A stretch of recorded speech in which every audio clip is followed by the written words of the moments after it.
So it's another beautiful brand new day, brand new night, depending on wherever you are watching me from. My name is Jimmy Ruff. Kindly subscribe to this channel, like, comment, and always stay connected. Fun time, bro. There's Afro pressure. Yeah, so of late we have a lot of Africans penetrating into the foreign markets. Yeah, penetrating into the American, the UK, the European markets. Like almost all the musicians in Africa, especially the Nigerians, are penetrating into all these markets, doing wonders, filling O2s. Recently we had the Grammy Award coming out with the nomination list, which almost all the musicians in there were Nigerians. It was only one South African that were nominated, which was Tyler.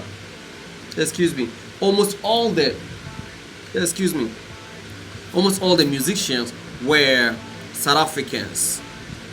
I mean, almost all the musicians were Nigerians. And like, we all know how the other countries outside Nigerians have been complaining about the penetration of Nigerian music into their market. And they complain as if we have any other choice than to, because, these Nigerians are investing much. Yeah, so if you're a musician and you sit in your country thinking that things will come, like manna will fall from the skies, Charlie, then that's not gonna happen. Yeah, you should always try to follow the right channel. Things doesn't happen by accident. You don't blow by accident. It's only some handful of musicians who happen to penetrate into international markets accidentally. And even with that one, if you don't capture that, if you don't grab the attention very well, you will lose it. You end up losing the attention you have. So you don't always have to expect things to happen naturally, like accidentally.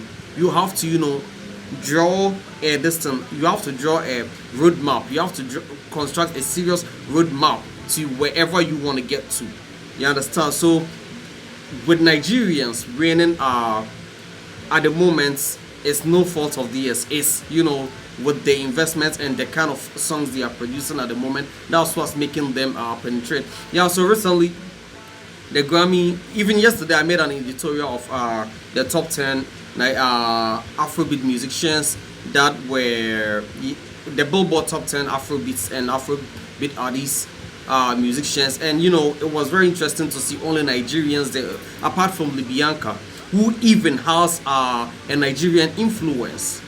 Yeah, because after the song came out, we all thought she was a Nigerian. I think the beat was even produced by Nigerians, and the song was mostly promoted by Nigerians, because I saw the likes of Brother Shaggy doing a video for her. I saw a lot of Nigerians vibing to the song. Yeah, she could penetrate into the foreign markets because she had the Nigerian influence. Look at even the Ghanaians that are performing well at the moment, the likes of Kim Promise and Kamido, and some couple of other musicians like Black Sherif. Black Sherif was big in Ghana, but when he got the attention of the Nigerians, especially when Burna Boy mentioned him to the world, like he became a worldwide superstar. You understand? So I think you always have to humble yourself. You understand? You always have to humble yourself and go to wherever you think it's gonna make you succeed. Yeah, you don't have to look at things from okay, these Nigerians, who are they, like we are better than them or not. Meanwhile, actually they are reigning than you, so you always have to go to them. So recently the Grammy Awards listed their nominees, where it was very interesting to see almost all the musicians. 95% of all the nominees were Nigerians, except one South African who happens to be Tyler, right? That was Tyler who got nominated alongside the Nigerians. And there was one interesting thing. That's why I'm doing this editorial. There was one interesting thing about the Nigerians. In the previous years, we've had a lot of Africans winning the Grammys. I think before Burna Boy winning the Grammys, we had two Nigerians who had already won the Grammys. We had Angelique Kidjo, who has won, I think, about 5 Grammys. We have the likes of Mary Makuba from South Africa. We have, I think, more than 4 South Africans who have won the Grammys. The likes of Black Coffee. We have the Soweto music the Soweto Gospel Group. We have the Mambazo, I've forgotten their name. Something Mambazo. We have Black Coffee. We have Mary Makiba. So I think about 4 musicians who have won the Grammys. Mary Makiba, Mambazo, the Soweto Music Group, the Soweto Gospel, and Black Coffee. I know 4. So if you know any other musicians, you can list them. And yeah, including Burna Boy in Nigeria. I think Burna Boy is the 3rd musician to win the Grammys. When you go to Senegal, we have them. When you go to Kenya, we have one musician from Kenya who has won, I think, 3 Grammys. Yeah, he has won the Grammy 3 times. But there's something special about the current crop of musicians, the current crop of the Nigerian musicians who are winning the Grammys. There's something interesting about them. You know, when it comes to the Grammys, they normally say that you don't necessarily have to be popular or have all the bigger streams. You don't necessarily. All you need to do is to be able to promote or release your song within the American music industry. That's the only way you stand the chance of getting nominated at the Grammys.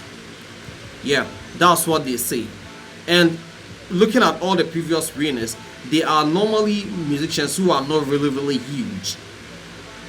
They are normally musicians who are, apart from, I think, the only people that I know, me personally, that I know is Mary Makuba, who did Darling Go Home, Your Husband is still easy, let him give him a pill. That one. And I know of Angelique Kidjo. With Angelique Kidjo, she's very big, even in Ghana. Almost everyone knows Angelique Kidjo. Yeah, almost everyone knows Angelique Kidjo. And apart from these 2 musicians, almost all the musicians that have won the Grammys, I don't know them. But with the current crop of Nigerian musicians that are getting nominated at the Grammys, it's not only about their popularity. They also produce quality sounds. They also produce quality musics for the Grammys. So meaning they've scored all the 2 sides. You know, they've been able to score both sides. Both, producing quality content and penetrating into, or breaking boundaries. Getting all the streams. Getting all the necessary required things that every musician dreams to get. They have all of it. And that's one thing I love about, the current crop of musicians. With the old musicians, they normally went like, okay, let's produce quality. Yeah, they were all about producing quality, right? And I'm not saying there's anything bad with producing quality. Like, there's nothing bad with that. But also make sure that you are able to, promote it very well so that you'll be well known. For instance, Burna Boy is not only producing quality, he's also investing into the music to be able to be, recognized around the world. Yeah, he's producing quality content and also pumping in the moolah to be able to, be recognized around the world. So with all the musicians who normally go like, hey, let's produce quality to be recognized, like timeless song. You might you will be able to you might be able to produce the timeless song, but at the end of the day you might end up going hungry if you don't promote it very well. Look at how Burna Boy, I don't know if you get what I'm saying, like look at how Burna Boy, like now even if Burna Boy is not able to win the Grammys, he's been able to do the O2 Arena, he's been able to do the Stadia, he's been able to do the Houston.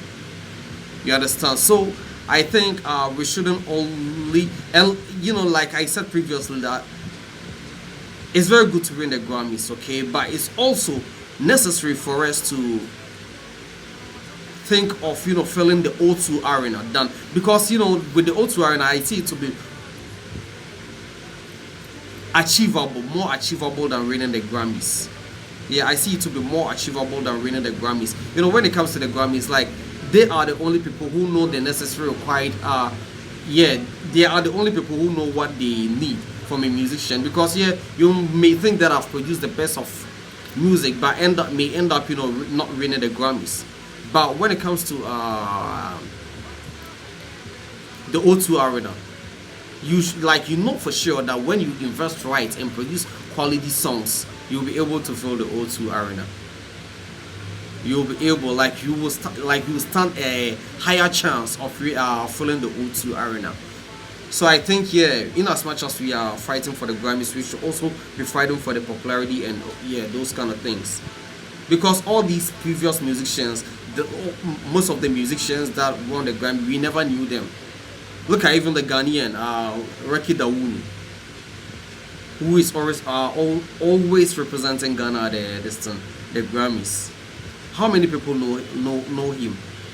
Look at them, people that won the last year Grammys, the South Africans that won the Grammys. People thought it was a cheat because, you know, they comparing their influence to Burna Boys. They think, okay, Charlie, we don't know these people, so people thought it was a cheat. Meanwhile, they had a very good content, but people thought it was a cheat. So I feel like, Charlie, in as much as we are working for with the quality, we should also focus on the distance. The popularity is small, you understand? Yo, so my name is Jimmy Ralph. Kindly subscribe to this channel. Oh Lord, who the enemies you shame, make you over them. Full time. Over them. Jimmy Ralph. Play the games with the play on the street with the do things you can't imagine. But boys never play with a high grade. But boys never give up on street. Depression, calorie, as we keep grinding, chasing the mullah. You don't see how when I take danger. Never judge my hustle with the bad mind. Let me say I was more street boy, I be good boy turn bad. Never turn your back on me if you see me in danger. This be the reality, but nobody say I get a choice. Living there, get to kind of life, we nobody say we have a choice. Oh Lord, who the enemies you shame, make you over them. Over them. Make you never ever judge me, brother man. Make you never ever judge me, brother man. You know be God, you know be God, you know be God.